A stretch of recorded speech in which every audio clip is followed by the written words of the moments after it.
FC minister not think same can govern for anywhere? Because of the level of aberration our nation has become. Because we have a country where governors do not sit down in their states. See, a nation that values privilege over virtue will lose both.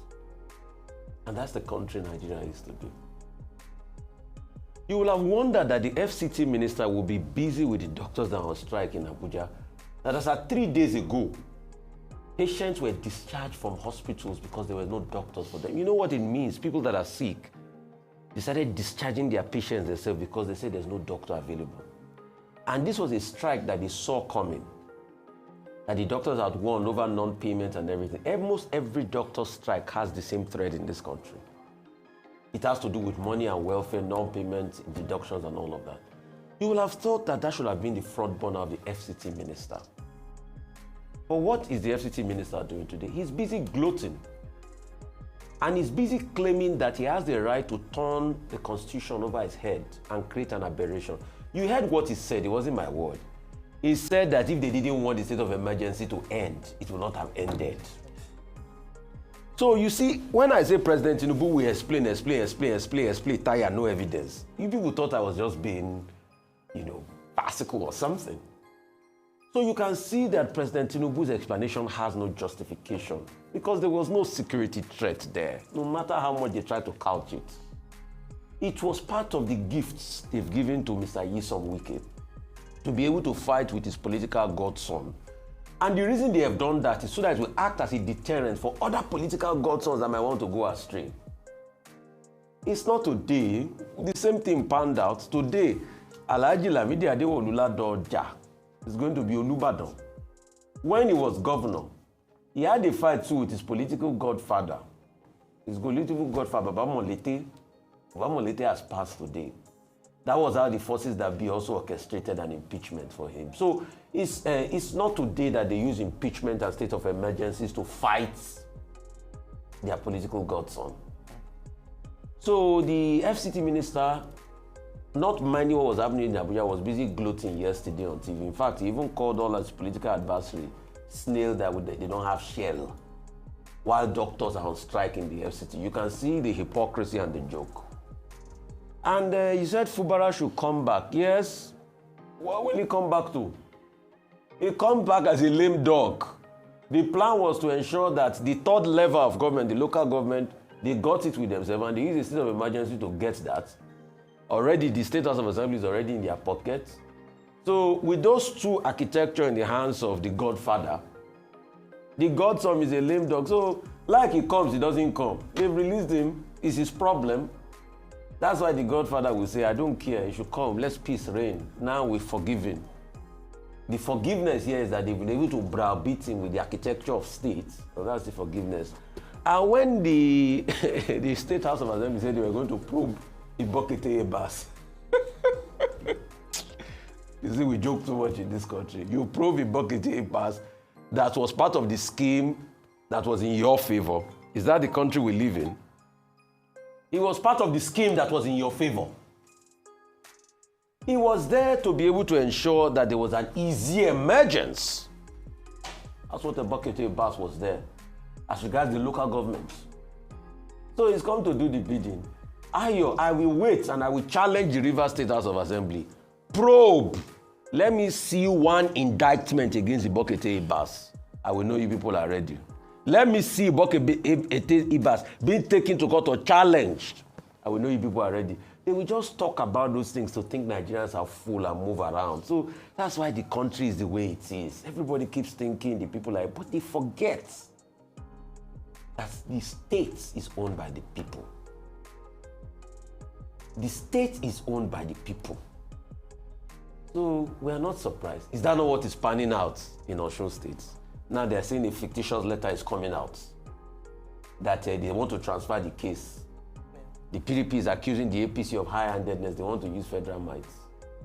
But all of this is happening under the same President Tinubu that we all stood by and condemned Olusegun Obasanjo for when they withheld local government funds because he created more local governments. And we called Jagaban the hero, then Jagaban. But you can see 360 degrees turn around now, in just less than how many, 20 years. All the things that President Tinubu and the likes of the news and other newspaper condemned Olusegun Obasanjo for are the things that they have done in return now when they are in power. So you look, what's the future of the country? The opposition of today becomes the dictator of tomorrow. The dictator of tomorrow probably will become the opposition of today. I don't even know. I'm confused. Because there's no how you want to rationalize Nigerian matter, you'll not be confused. So let's keep on the hypocrisy, the kind of joke our country has become. Dr. Abati, give them editorial inputs, editorially. Let me start with the resident doctors. The case of the resident doctors is more or less the same case with, every other employee. We always say that a laborer deserves his wages. Now, this National Association of Resident Doctors in the FCT, they served notice that they were going to go on strike. But characteristically, the way the Nigerian government has been handling labor issues, they were ignored. Now, since last week, they've been on strike. And what is the issue? It's about payment of allowances. It's about the payment of arrears, covering about 13 months. I think it's unfortunate that, a strategic sector like the health sector, that the major key persons there are treated shabbily. They say a healthy nation is a wealthy nation. But in this country, we don't even seem to think that medical professionals generally are important. And that was why one former, federal minister once said in this country that, look, we have more than enough doctors. Anybody who wanted to go to Saudi Arabia or UK or wherever can go wherever he or she wanted. Whereas we are not up to, we don't even meet the ratio in terms of what WHO recommends in terms of patient-doctor ratio. And now, what is the latest development? The Senate is appealing to the resident doctors.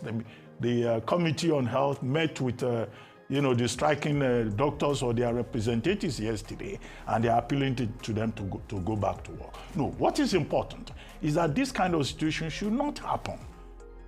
Because when the resident doctors decided to go on strike, it was nurses and midwives who were, taking care of the hospitals, the public hospitals in the Federal Capital Territory.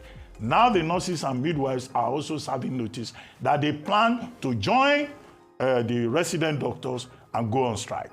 So who will now be in charge of the hospitals?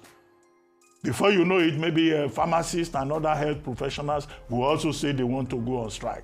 And who suffers at the end of the day is the patient. It is families. And in any case, it's not as if these hospitals are well-resourced. They are under-resourced. The nurses are overworked. Midwives are saying that their workload is a burden onto them. So you just further complicate the situation.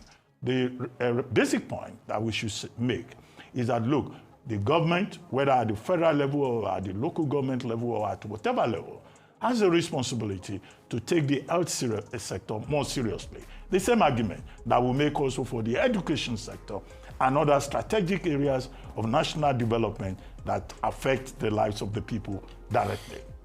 Now, as for Osun State, the allegations in the story, I think the story is in the window page of This Day Today. And then I think it's also in Punch, front page advertisement in Punch. Now the Osun State PDP, they've been having issues over local governments, over local government allocations, about matters in court, which they say that, look, in the first place, it is wrong for the federal government, for the Tinubu administration to withhold allocations to local councils. And it is also wrong for an account to be opened in the Central Bank of Nigeria, whereby APC members are the signatories who are not statutory members within the local government structure in Osun State. The other matter that is in court is about who are the legitimate local government chairmen in Osun State. So the matter has now been heavily politicized on all fronts. But this indictment or the allegation against the judiciary, I think should be worrisome, because the Osun State PDP, through their spokespersons, they were saying that, look, the integrity of the judiciary is being called to question in this matter as follows. One, that in August, there was a letter that emanated from the office of the Chief Judge of the Federal High Court, purportedly making a vacation job a substantive judge in the matter. And that person, that special assistant, is not authorized in their view, they allege, because it is only a judicial officer who has the authority. And they say they want this investigated. There was a second letter in September, which was even now written by a so-called assistant to the assistant, whom they claim is unknown. And that, this is a violation of processes. Even if a matter is going to be taken from a particular court to the other or assigned to another officer, they say there must be an application in place, but that there was no application for a change of judge. However, I think the major issue here is that the matter should be investigated. They are calling for an investigation by the Chief Judge of the Federal High Court, whether, there was due authorization. And the question to ask, because you have to look at the circumstances, did the Chief Judge of the Federal High Court, did he direct the special assistant to write a letter on his behalf? Is the Chief Judge of the Federal High Court aware that an assistant to his own assistant also issued another letter in September? But the onus, however, is on the spokespersons of the Osun State PDP who are making these allegations to provide proof and to engage directly with the authorities of the Federal High Court. The second major allegation that they pointed out was that, in fact, they said that the Attorney General of the Federation is behaving like an interested party in the matter. They argued that the Attorney General of the Federation has turned the Federal High Court system into an extension of his chambers because he has an interest in the matter. Now, that's also a very serious allegation.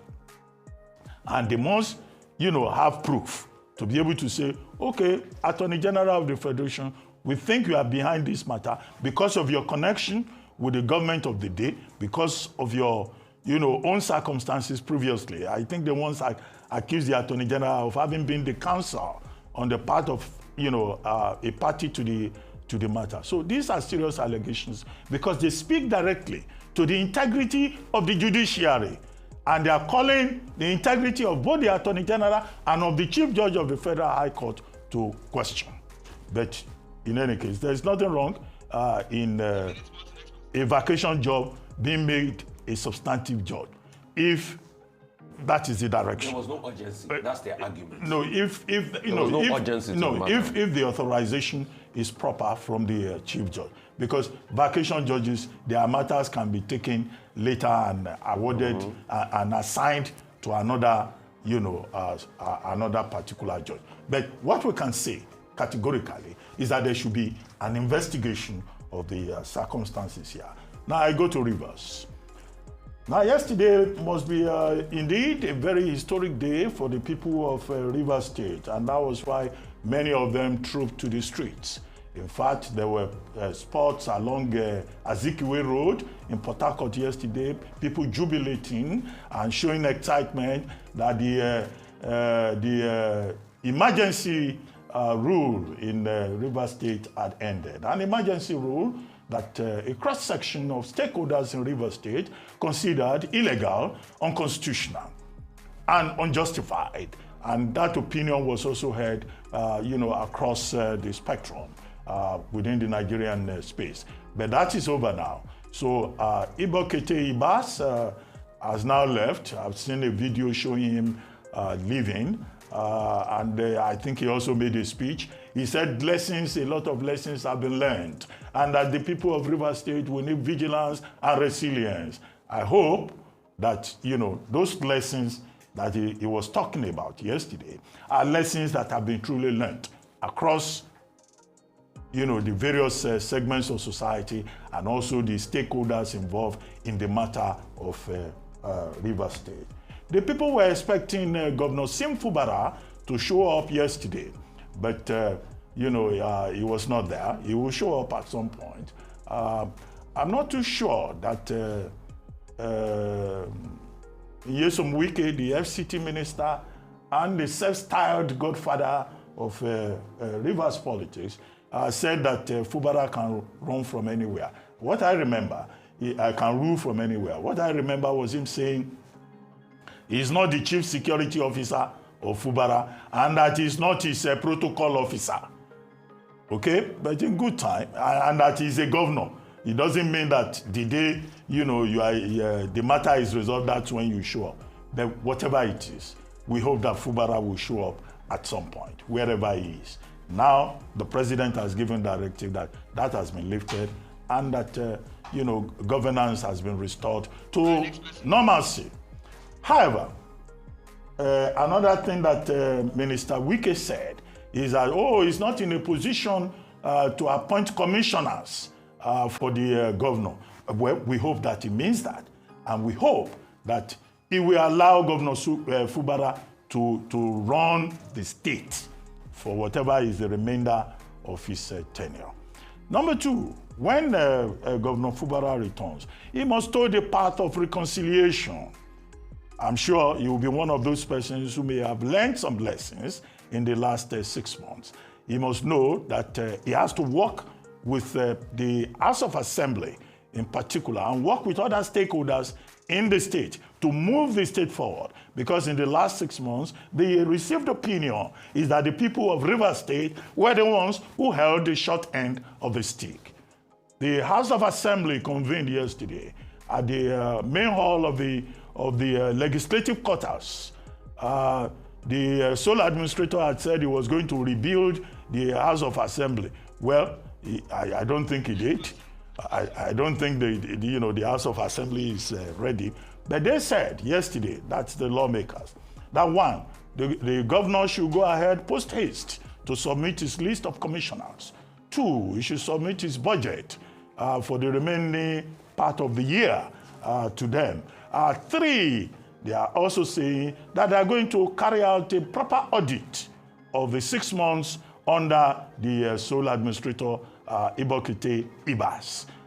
Well, we hope that they will be successful in that regard because that budget was approved by the National Assembly. And Ibokite Ibas may just say, well, he is accountable to the President of Nigeria, who gave him a mandate that he said he fulfilled. But it is appropriate that questions will be asked about how that mandate was exercised.